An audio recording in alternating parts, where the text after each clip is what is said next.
So Kevin McCarthy eked out the speakership role, as all you guys know by now. I think it went to the 15th round of voting, which is, more rounds of voting than, shit. It's been decades since we've had this many rounds of voting to determine who the Speaker of the House is. Now, Matt Gaetz and Lauren Boebert and a group of about, 19 people were sort of blocking McCarthy from becoming Speaker. At some point, Donald Trump intervened, and he released a statement saying, I support Kevin. Kevin could be a good speaker or even a great speaker. And so enough with the infighting. Let's get this done. And eventually, Kevin ended up winning. Now, let's hear his reaction to winning when he spoke with the media. And then I'm going to break this down because this is honestly strange. What you're going to see here is strange.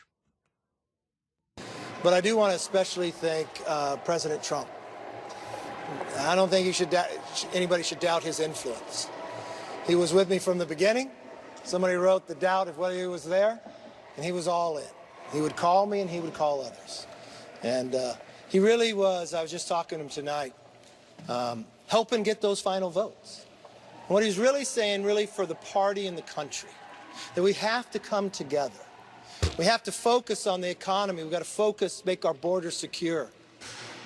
We've got to do so much work to do, and he was a great influence to make that all happen. So thank you, President Trump.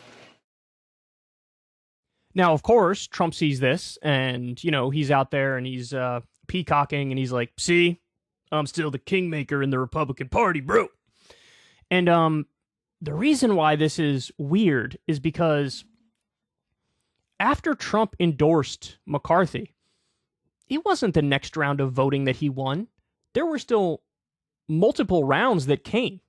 So Trump endorsed him, and if I remember correctly, guys, I don't think there was any movement in the vote totals after Trump gave his endorsement. So the numbers were still exactly the same. There were still the exact same number of holdouts.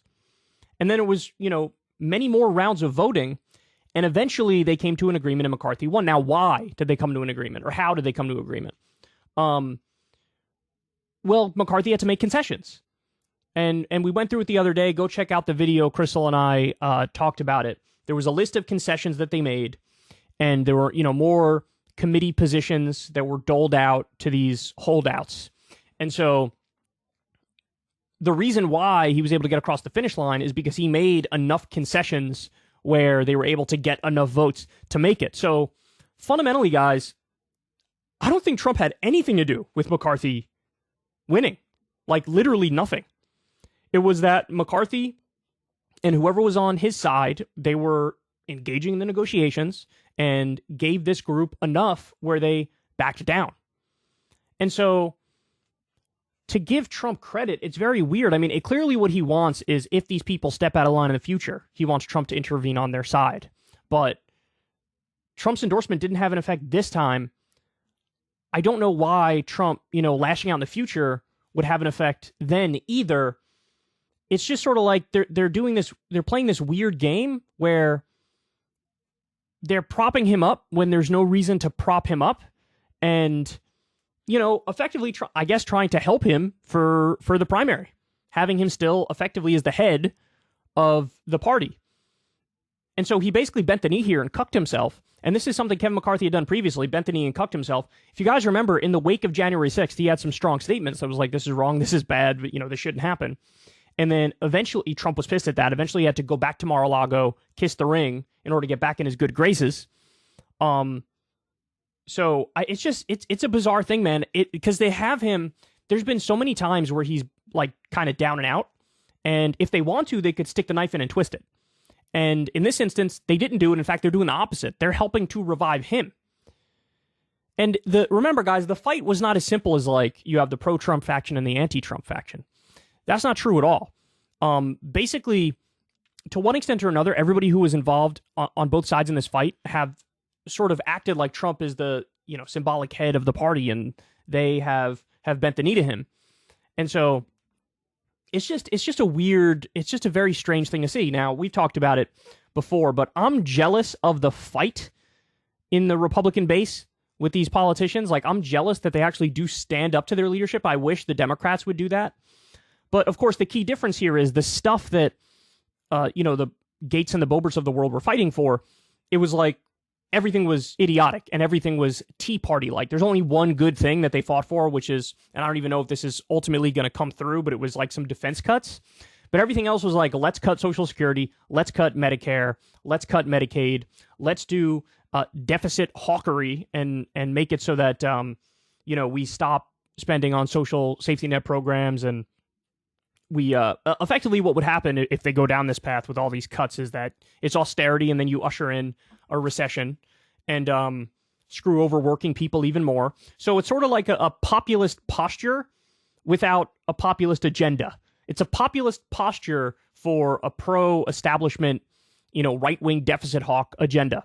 And it'll be interesting to me to see how it unfolds from here for the simple reason that, McCarthy made these concessions, but I don't know what's to stop him from screwing these people over because he's pissed that it took him 15 rounds to get elected. It's basically just like a gentleman's agreement. Nothing about this is law. Nothing about this needs to be delivered. And so if he was anything like Nancy Pelosi, he would find a way to get these people back and to say, oh, did I really make that promise? Well, it turns out we're not going to be able to deliver for reasons X, Y, and Z. So there's a test of how Machiavellian McCarthy is in the upcoming couple months. And, one of the things that he had to concede on in order to win is they're going to try to take the debt ceiling hostage.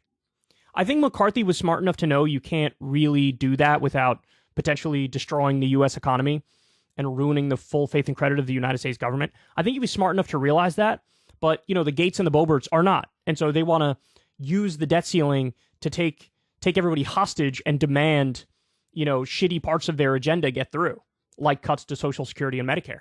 And so you're going to need the Democrats to really be on their shit and mind their P's and Q's to subvert what's coming from the right.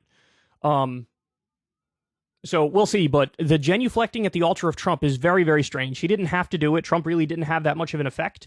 And I'm sure DeSantis saw this and he's sort of cringing and he's like, fuck. Because I think DeSantis was playing it well by like sort of sitting back and letting it play out. But now Trump, even though he didn't have the effect that he thinks he has, he's pretending like he did. But the other open question is, will that have an effect on the right-wing base in any way, shape, or form? So he's down at 30% approval rating right now. Is something like this going to kick him back up to 35 or whatever? Is it going to make him more viable moving forward? I don't know. I don't know the answer to that. We're going to have to wait and see. But, man, these guys they're just such cucks, man. They're just such cucks. And still, marrying yourself to this loser who's responsible for your guys' losses in 2018, 2020, and 2022, I don't think that's smart politics. I think that's kind of idiotic politics. And so, again, a lot to keep your eye on moving forward. We'll see what happens from here. If you want to see me and Crystal Ball interview legends like Noam Chomsky, Cornel West, and more, subscribe to Crystal, Kyle, and Friends on Substack. $5 a month gets you the video version a day early. Remember, we take zero ad dollars for this podcast.